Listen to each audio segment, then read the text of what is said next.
Em sua viagem a São Paulo, quando participou da abertura do 5º Fórum de Investimentos Brasil 2022, o PIF, e da cerimônia pela capitalização da Eletrobras na Bolsa de Valores, o presidente Jair Bolsonaro fez uma visita à CEAGESP. Ao chegar ao local, o presidente atraiu uma multidão de trabalhadores que queriam se aproximar, cumprimentar e tirar fotografias com Bolsonaro. A ditadura da toga segue firme. O Brasil tem hoje presos políticos e jornais parlamentares, influenciadores e partido censurados. A Folha Política tem toda a sua receita, gerada desde 1º de julho de 2021, confiscada por uma canetada do ministro Luiz Felipe Salomão, ex-corregedor do TSE, com aplauso e o respaldo dos ministros Luiz Roberto Barroso e Alexandre de Moraes. Além disso, todas as receitas futuras do jornal obtidas por meio do YouTube estão previamente bloqueadas.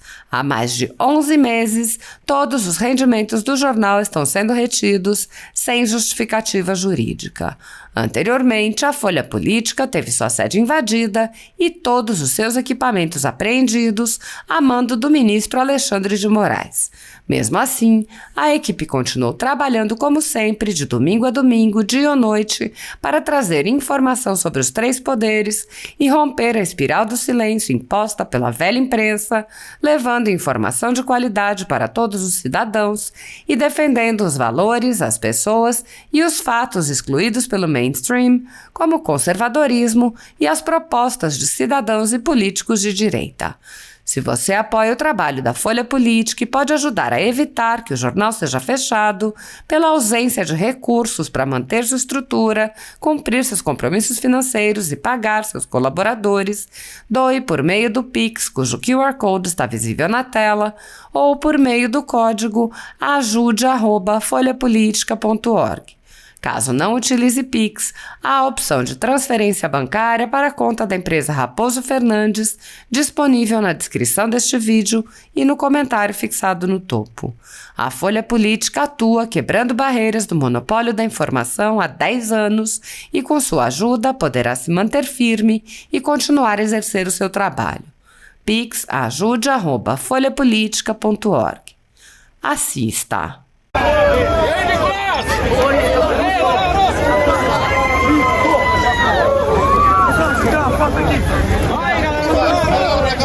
Esse é o cara que pede, segura o fundo pro Lula.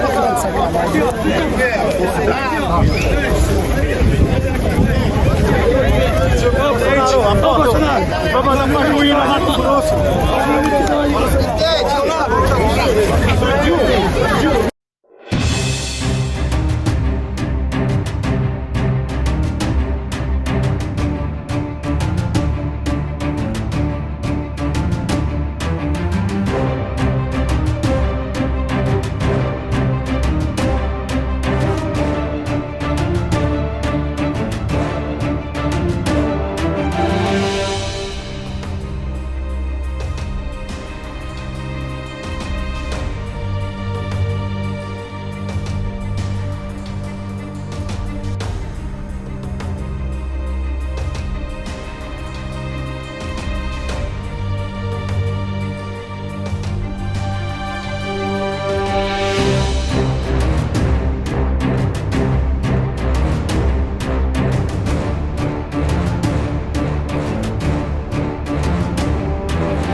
Eu gostaria de, nesse momento, traçar um paralelo aqui no Brasil, senador Jorge Cajuru, traçar um paralelo nesse momento que a gente vive, do mundo paralelo que parece viver alguns ministros da nossa Suprema Corte do STF. Entre 1643 e 1715, reinou na França, Luís XIV, que gostava de ser chamado como Rei Sol.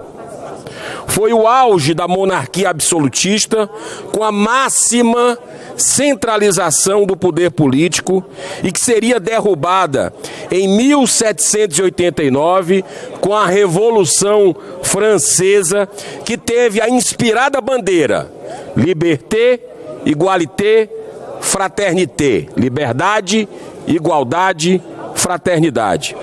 A esse rei absolutista foi atribuída uma frase que sintetizava com perfeição o sistema vigente à época: L'État, c'est moi, que significa o Estado sou eu. Nessa época, a nobreza vivia na opulência e o povo, oprimido pelos pesados impostos, sobrevivia com dificuldade. Por quê? Por que eu estou fazendo essas referências históricas aqui hoje, nessa manhã de quinta-feira, no plenário do Senado Federal? É porque o comportamento, infelizmente, de muitos magistrados hoje no Brasil, dos nossos tribunais superiores, de maneira geral, em particular ao Supremo Tribunal Federal, tem muita semelhança, sim, com o comportamento do Rei Sol. Vivem no mundo paralelo, distante da dura realidade vivida pela maioria da população brasileira.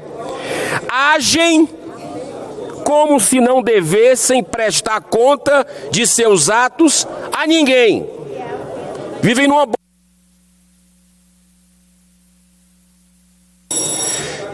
numa bolha, numa redoma, sem contato com as pessoas.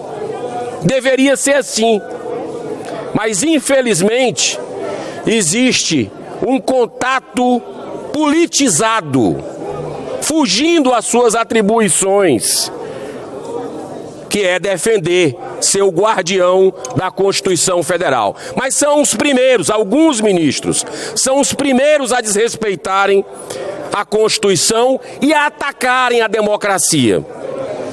É o caso de mais esse abuso trazido ontem pelo senador Lazier Martins, de que 14 desembargadores, 8 ministros do STJ e Ricardo Lewandowski, do STF, estão participando, senhor presidente, de um evento em Portugal. Só mais um tempinho para eu...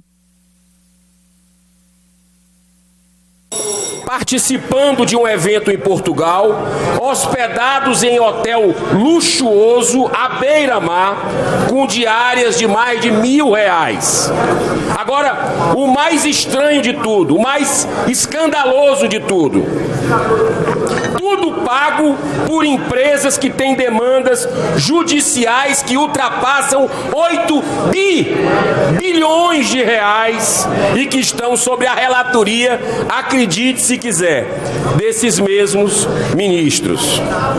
Isso fere o Código Básico de Ética e Decoro no cumprimento de prerrogativas constitucionais, gente. Onde é que nós estamos?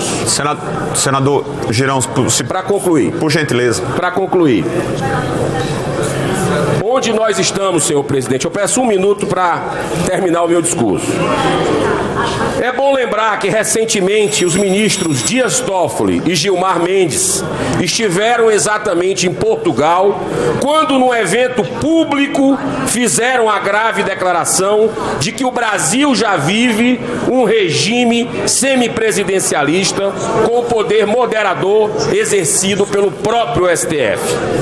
Bem ao estilo de Luís XIV. Também não podemos esquecer da palestra proferida pelo ministro Luiz Roberto Barroso num evento na Universidade do Texas, denominado Livrando-se de um Presidente, num clássico, claro, flagrante ativismo judicial típico de um partido da oposição. Tudo isso, senhor presidente, pedindo o último minuto, Último, para concluir. Senador Girão, por gentileza, Pra concluir. Vossa Excelência sabe que nós temos níveis de compreensão, mas é porque nós temos para iniciar. Por gentileza. Te agradeço. Tudo isso tem acontecido sem nenhum pudor republicano. Tais ministros não estão dando o mínimo respeito ao Senado, isso todo mundo já sabe, a nossa casa. O que é compreensível, pois nossa casa tem permanecido numa subserviência cega, surda e muda. Mas se não respeitam o Senado, que respeitem a população brasileira, que com imensa dificuldade sustenta com seus impostos o cardápio oficial da Suprema Corte, que tem lagostas, vinhos importados e premiados. Um verdadeiro escárnio. Vamos continuar fazendo a nossa parte. Eu encerro com o pensamento de Dalai Lama. Permanecer indiferente perante os desafios é imperdoável. Se o objetivo é nobre... Só o pensamento. Pensamento do Dalai Lama. Permanecer indiferente perante os desafios é injustificável. Se o objetivo é nobre, seja ele realizado ou não, durante a nossa vida, é irrelevante. O que devemos fazer é nos esforçar, perseverar e nunca desistir. Nunca desistirei. Muito obrigado, senador. Obrigado.